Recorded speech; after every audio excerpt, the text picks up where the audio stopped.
Coucou, bienvenue sur ma page, la page des Reines de Saba.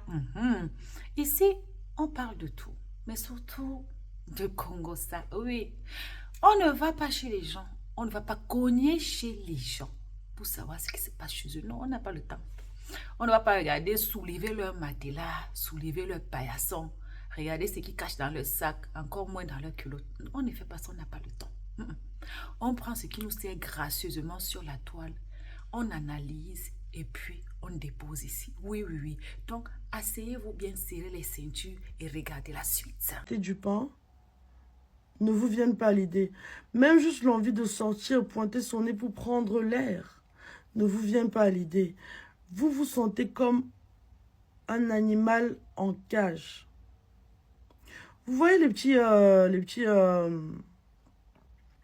comment dire, vous voyez les petites, comment ça s'appelle, les petits rats qu'on met dans des labyrinthes à essayer de deviner la sortie du labyrinthe pour qu'ils se retrouvent en dehors. Et tous les jours, ils sont là, ils en prennent différents chemins, ils en prennent différents chemins, on prend différents chemins, tout ça pour sortir du même labyrinthe. Voilà, je vous jure, on vous met dans des conditions assez mauvaises, des conditions assez toxiques, des conditions où vous vous sentez assez opprimé, assez enfermé et assez harcelé. Des conditions où vraiment on vous bousille le mental, le corps et la tête. On vous met dans cet environnement-là qui vous bousille tous les jours à petit feu. Tous les jours, vous essayez de sortir. Chaque fois, on vous met peut-être un mur ici, ou un mur là-bas, ou un mur devant, ou un mur à gauche, pendant que vous essayez tout le temps de vous en sortir. Vous allez vous rendre compte qu'il y a des environnements qui tuent à petit feu et qui vraiment vous emprisonnent le mental et vous faire sentir comme si vous n'êtes pas en prison alors que vous n'êtes pas en prison. Comme si vous êtes un oiseau en cage alors que vous n'êtes pas un oiseau en cage. Limite, ça vous fait bader alors que vous n'avez aucune raison de bader. Et c'est comme ça que vous savez, hein, si vous êtes dans un environnement qui est en train de vous tuer, qui est nocif, qui vous fait bader à ce point, comme un rat en cage, comme un rat dans un labyrinthe, comme un oiseau, un pigeon auquel on a coupé les ailes et qui est dans une cage comme ça, là. Fuyez, partez, courez, trouvez un autre environnement. Je ne sais pas ce qu'il y a à faire, mais pitié, ne restez pas là. Parce que moi, je vais vous dire quelque chose. On parle de beaucoup de choses dans ce monde. Personne ne parle du fait que un humain peut emprisonner un autre humain juste en emprisonnement, son mental, son esprit et ses espoirs. Et que si demain, on n'a pas besoin de vous mettre en prison ou derrière des barreaux pour vous faire vous sentir comme si vous êtes dans une prison dans laquelle vous ne pouvez pas sortir. Vous, selon les conséquences et les conséquences dans lesquelles vous vivez, vous allez commencer à vous sentir emprisonné. C'est encore pire si vous convenez, vous convainquez que vous êtes emprisonné dans votre tête. Alors là, vous allez vraiment le vivre et avoir du mal à vivre comme quelqu'un qui est en prison. Je vous jure, c'est mon expérience, je vous jure. C'est pour ça que métaphoriquement, on parle de prison dorée, une cage dorée. Genre quand tu nais, tu as tout, on te donne tout, tu as tout à porter, mais tu te sens tellement en manque de liberté, tellement opprimé. On parle d'environnement où on ne te touche même pas, tu n'es pas incarcéré, mais dans ta tête, tu as l'impression d'être en... C'est aussi simple que ça.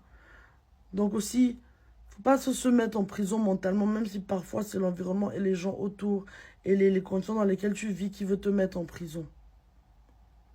Parce que je vous jure, du moment où les gens veulent te mettre dans une prison métaphorique, que toi-même tu entres dans leur jeu, tu vas passer ta vie dans cette prison métaphorique et tu ne vas plus jamais en sortir. Et là, c'est comme ça que tu vas voir ta vie passer, défiler, passer, te filer. À 40 ans, tu vas te rendre compte que tu as vécu 15 ans dans une cage.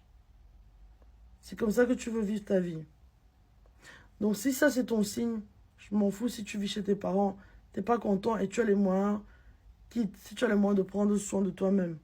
Tu es dans un endroit où on s'occupe mal de toi, on te propre parcours et sa propre identité. C'est impossible pour un enfant de devenir un adulte si le parent n'a jamais lâché prise. Donc il y a des familles où l'enfant peut acquérir sa liberté parce qu'elle est donnée par ses parents progressivement. Et il y a des familles où malheureusement l'enfant doit arracher sa liberté. Donc ça dépend des circonstances et ça dépend des familles. Mais parfois la liberté, elle s'arrache. je ne conseille à personne de sortir avec quelqu'un d'hypersensible, surtout si tu es une personne égoïste ou quelqu'un qui ne, sur un plan émotionnel ou quelqu'un qui ne sait pas prendre soin des autres. Voici pourquoi. Quelqu'un d'hypersensible ressent tout ce qu'un humain normal ressent, mais beaucoup plus élevé. Ils sont souvent guidés par leurs émotions, souvent affectés par leurs émotions et leur environnement. Et je sais pas, mais moi je vais parler de mon expérience personnelle. Moi, je me considère comme hypersensible parce que je suis super intuitive et je suis super affectée par mes émotions. Mais sur un point de vue régulation des émotions, je suis entièrement nulle quand il s'agit de réguler mes émotions. Ça veut dire que je ne sais pas réguler mes émotions comme une personne normale. Pourtant, quand j'ai mal ou quand je me fais quelque chose et j'ai mal, je le ressens encore plus qu'une personne normale. Et je sais que je le ressens encore plus qu'une personne normale. Parce qu'une personne normale, tu peux lui faire la chose que tu m'as faite et la personne normale va le lendemain ou même le même jour reprendre sa vie comme si de rien n'était. Mais moi, en tant que personne hypersensible, je vais entrer en mode autodestruction ou je vais entrer en mode euh, comme si je peux mettre ma vie entièrement en pause parce qu'on m'a fait un truc que je n'ai pas kiffé et parce que je n'arrive pas à réguler mes émotions. Tu vas me faire un truc aujourd'hui, 2 jours plus tard, je suis toujours en dépression. 2 jours plus tard, je suis toujours en train de ramasser les morceaux. 2 jours plus tard, je suis toujours en train d'essayer de me reconstruire et essayer de continuer ma vie comme elle était. Pourtant, il y a des gens, vous pouvez vivre un vrai truc ou vous pouvez, je sais pas, quelque chose peut se passer de vraiment horrible entre vous. Ils disent qu'ils sont affectés, mais ils reprennent leur vie normale comme si de rien n'était. Ils bougent comme s'ils s'en foutaient.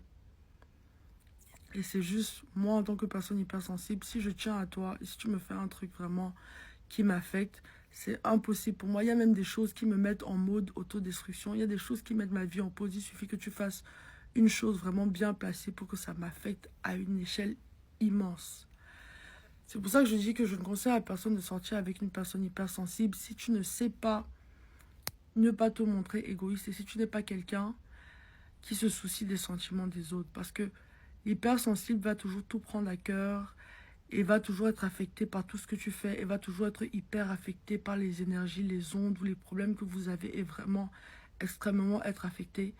Et toi, la personne qui s'en fout, bah, tu vas t'en foutre et tu vas continuer avec ta vie. Et quelqu'un d'hypersensible, seules les émotions là peuvent le off, en fait.